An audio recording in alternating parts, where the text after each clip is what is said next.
The draft has come and gone and has been recapped 1,000 times. Why not make it 1,001? Locked On Bama, your daily podcast on the Alabama Crimson Tide. Part of the Locked On Podcast Network, your team every day.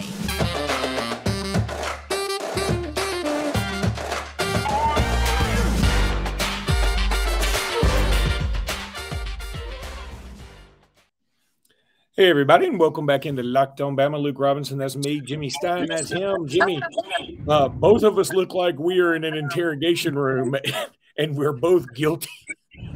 I can't get the lighting right in here. I mean, it looks like my face is all distorted. I'm sorry, people. I don't know what. Anyway. Yeah, this isn't actually this fat. There's no way. It's not ideal. It's not ideal, and that's exactly what I would tell the Hollywood people looking at me saying, should you be on TV? I'd be going, it's not ideal. Not ideal. Should you be on radio or any type of media platform? But, Jimmy, the draft has come and gone, and you and I have not had a chance to discuss it since Bryce Young did go number 1 to the Carolina Panthers. I want to reiterate that I'm thrilled to death. I'm really trying to get this lighting right. Thrilled to death that Alabama finally had a number 1 pick in the draft. I love that. It's also the only time since 1967, since the common draft, that a team had an offensive and a defensive player go in the top 3 picks. That's kind of crazy. And that's great. I mean, now there have been some. I think Penn State had Courtney Brown and LeVar Arrington, some other things like that. But they were both defense. So to have an offensive and defensive guy go in the first 3 picks, first time ever, pretty cool. But I want to stick with Bryce Young here for a second. Man, I'm going to tell you the coverage around him, the interviews he's given. If you're not in love with him already as a Carolina Panther fan, something's wrong with you. The guy has – look, I keep using this comparison. Bryce Young is Prince who can throw a football. If Prince can throw a football, he's so cool. He dresses cool. He looks cool. He's very soft-spoken, but every time he speaks, it's like, oh, my God, that makes total sense. I listened to a whole interview with him that they played on Sirius XM today. I'm in South Bend, Indiana, ironically. They send Tyler Buckner down to Alabama, and I guess they shipped me up here. But good trade. It was a good trade for Alabama. But anyway, so it was just awesome, and I'm thrilled to death for him. I'm just not a Panthers fan. I still can't, rightly or wrongly, New York Jets are associated with Joe Namath and vice versa forever. And I think the Panthers are associated with Cam Newton forever, rightly or wrongly. So I'm hoping Bryce can overcome that and be the associated face of the Panthers. But that's for the future to determine. And right now, I'm just thrilled to death for him, and I'm super proud of him. Yeah, number 1 pick on the whole draft. We've never had that. One more box is checked off the Nick Saban bucket list. He's checked off every box: national championships, SEC championships, All-Americans, draft picks, and now the number 1 overall pick. One more feather in the Nick Saban cap. And I'm so happy for Carolina Panthers fans, because not only are they getting such a super quarterback and a super player, what a super kid, what a super person, a great fan. It's going to be so easy for the Carolina Panthers fans to cheer for Bryce, just like it was for us. And it's really cool that we get to share that with them now. And I know there's this Cam thing with the Panthers, but look, that was a long time ago now. New ownership, new Panthers, new Bryce. And I hope Alabama fans cheer for Bryce, regardless of those colors, the same way that we've been cheering for Mac in New England and Tua in Miami and even Jalen in Philadelphia. There's no reason Bryce shouldn't be treated the same way. And it's so cool. 4 of the 32 starting quarterbacks are from Alabama or developed at Alabama. 4 of the 32. I'm terrible at math, but I think that's 1 in 8. 1 in every 8 starting quarterbacks are Alabama quarterbacks. That is crazy. That it is crazy, especially when you consider how rare it was before this run to have an Alabama quarterback start at all. I mean, A.J. McCarron actually started in a playoff game because the starter was hurt. Andy Dalton was hurt. I mean, there have been some things like that. But you really had to go back to Richard Todd. Yeah, to be a real starter. To be a real starter. Brody started games. Greg started one. Jeff Rutledge started one. Scott Hunter started a few. But no. The last real starting quarterback at Alabama was Richard Todd. And to some extent, I think Kenny Stabler may have been starting games after Richard Todd was drafted. But still, it had been that long. Our parents, my parents, your parents, were young people the last time an Alabama quarterback was starting in the NFL. Now 1 out of every 8. Just nuts. I like what you said about another feather in the cap for Nick Saban. And my first thought was, if he gets any more feathers in the cap, he's going to look like he's wearing the hat of Pimp of the Year 1977. And I've never seen Nick Saban wear a hat with a feather in it, and I really wish I could see that. That would be great. That would make my year. And if the feathers had like the list of accomplishments he had just written on them, that would be pretty cool. Wearing that amazing Technicolor dream coat like Kramer wore on Seinfeld. So we're going to talk about the other guys, but I think we'll just devote this first segment to Bryce. And do you feel like – I really believe this. I believe Bryce could have the best career of all the guys. I mean, look, we love Tua. Everybody loves Tua. And we are going to do our all-time Saban draft between the two of us. And I think it'll come down to one of us will draft Tua, one of us will draft Bryce. I mean, I think that's what's going to happen. But everybody loves Tua, right? But he is injury prone. I've never seen somebody like get hurt and like make that weird thing with his hands that he did that time. It was just awful. And I'm scared he's going to continue to get hurt. Then you talk about Mac Jones. Well, the Patriots drafted a punter. And I'm like, y'all have no receiver. They literally have no receivers. I mean, I don't understand how they have no receivers. And they're like, you know what? We really need a punter. Yeah, you're going to need a few punters. Yeah. You're going to need a bunch of them. They don't have receivers. They're going to need the punt. It's kind of smart. If you don't draft receivers and don't have receivers, you're going to have to punt the football probably quite a bit. And then Jalen Hurts. I think even though we love Jalen Hurts is a Bama.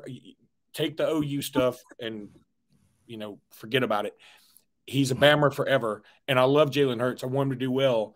But I think we all know he's got a shelf life. Now, I mean, technically they all have a shelf life, right? But I think Jalen Hurts is he's got a Cam Newton-esque trait about him where when the running isn't going to be as effective, he's not going to be as effective. I mean, those things go hand in hand. He's not going to be a sit-in-the-pocket guy. He can sit in the pocket a little bit right now, but part of the reason he can sit in the pocket is because people ultimately think he could run. If they know he cannot run, he won't be able to sit in the pocket. So I really think Bryce can have the longest career, and everybody keeps talking about the size being an issue, and I think that may be the thing that saves him. If you're not the size of Josh Allen, you don't have as many places to get hit. That's pretty good. I do think Bryce does a really good job, even though he looks like a guy that should always be running around, but he in fact rarely does. But he does a really good job of kind of remind. Sean Alexander was like this, and that's a strange comparison, but Sean wasn't super quick, but he had this knack of avoiding the big hit. Yeah, that's true. Sean just somehow, even though he looked like a bigger back, those big shoulder pads, and he would have these slight shoulder moves and pretty quick feet, and Sean would avoid the big hit. I think Bryce does a pretty good job of that.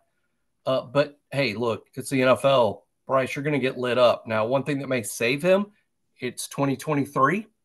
And for instance, in the Tennessee game, we all know the famous hit when he was hit in the chin by Tennessee and what should have been a 15-yard penalty.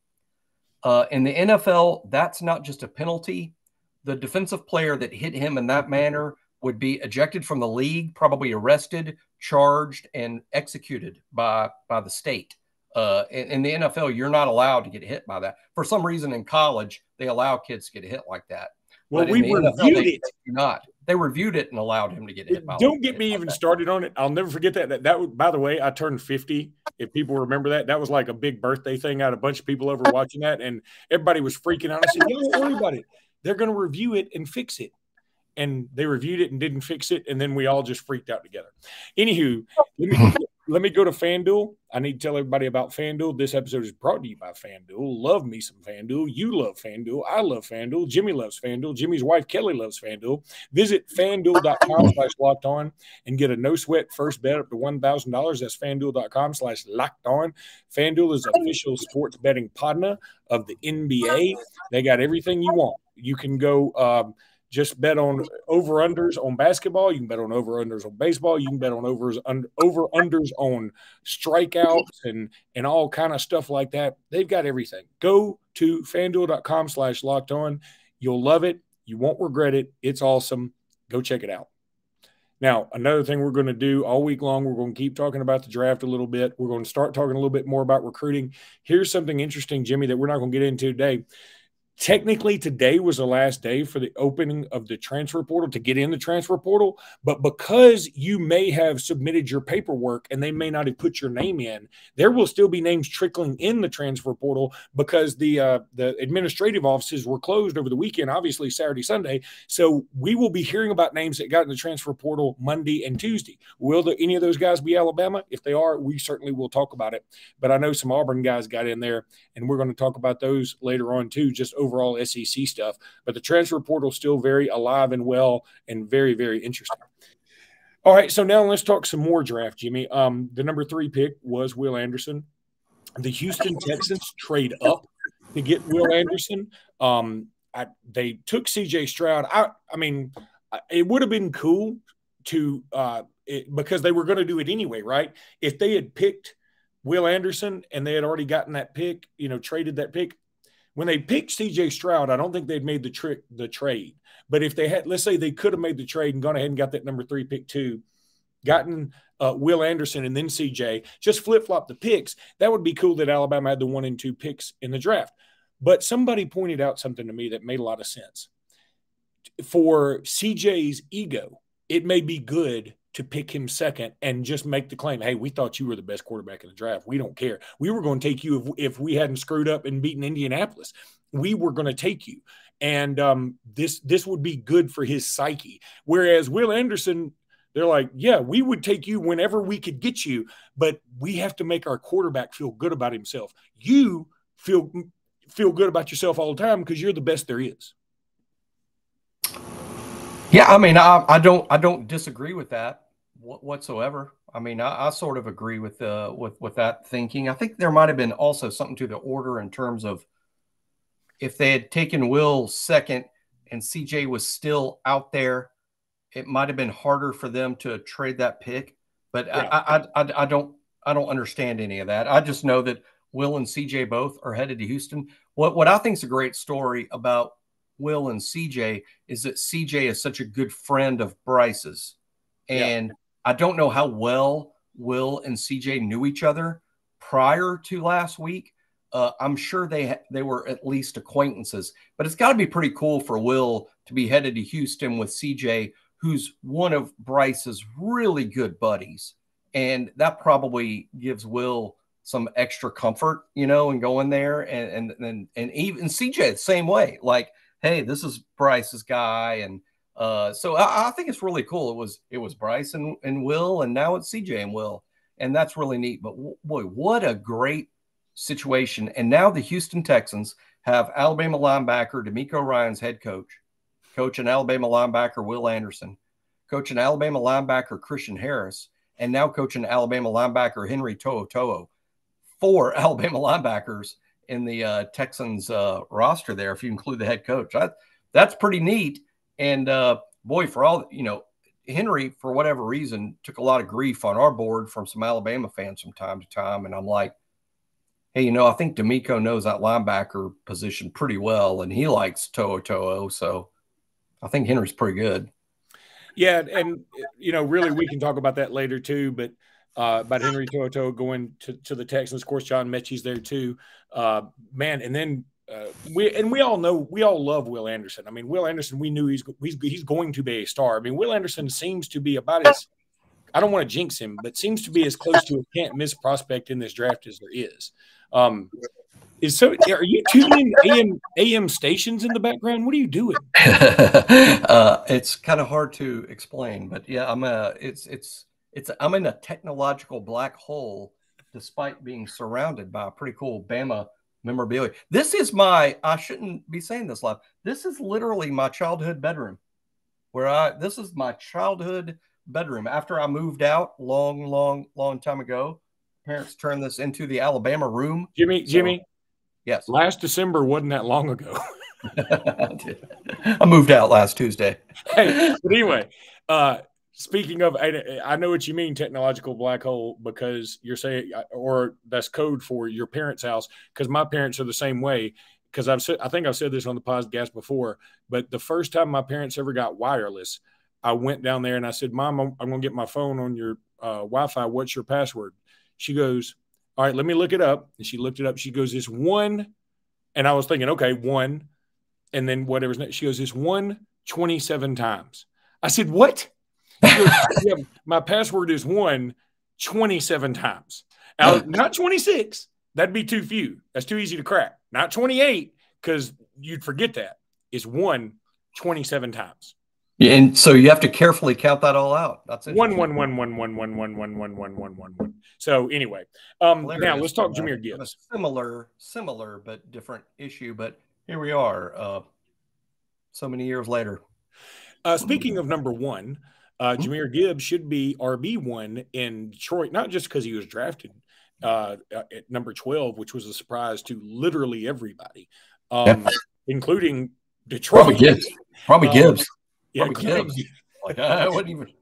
This is beyond my wildest dreams. Thank you. But they've also traded DeAndre Swift to weirdly the Eagles because they need more Georgia people. And so I think this is awesome, though. I think it's a good spot for him because I really do like. I'll tell you, man. I don't have an NFL team that I really pull for full time. I always pull for the Alabama guys. But I've always been like, I want to be alive when the Lions go to the Super Bowl.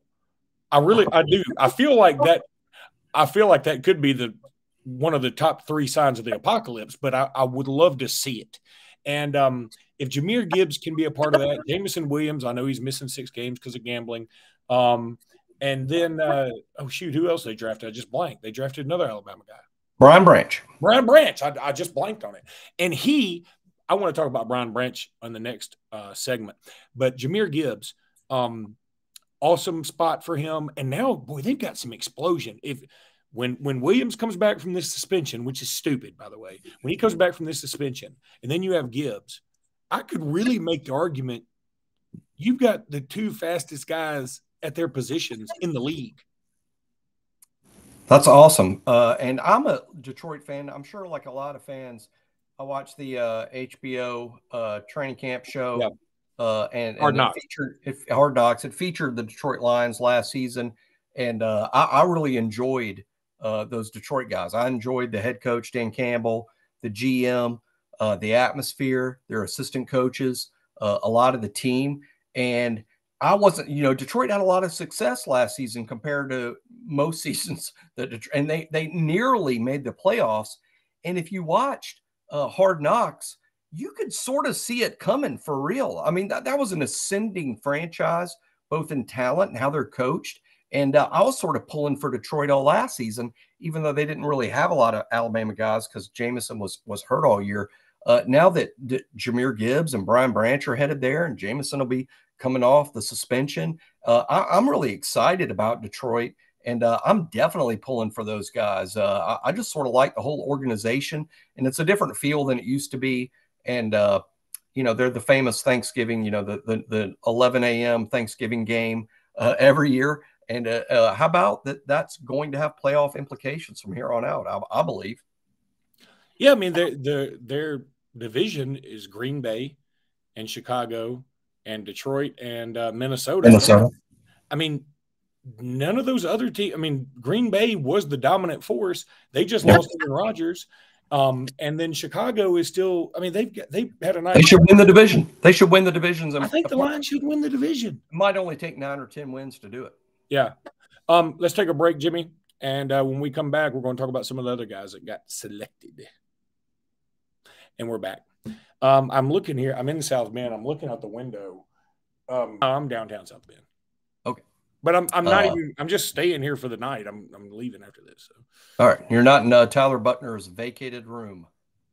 Yeah, I've still got all his stuff in here. He told me to bring it back with me. All right, let's talk about the other guys who got drafted. So Brian Branch. I do want to go to Brian Branch next because he was the next one that was picked. He goes to the Lions. Let me say this about Brian Branch. I didn't think about this at first, but so many people were giving him props.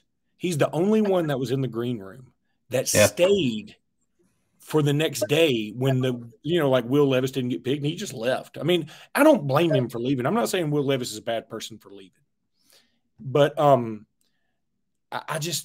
it was really cool of Brian Branch to stay there. And when he came out, he sort of fired up the crowd and he was just so cool and humble and respectful. And it made me proud.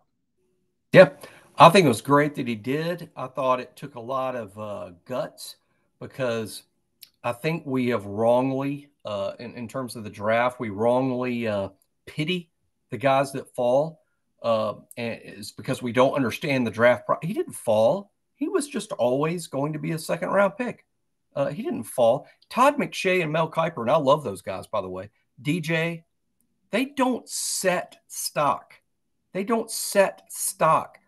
The stock is what it is. We're just not told what it is until draft night.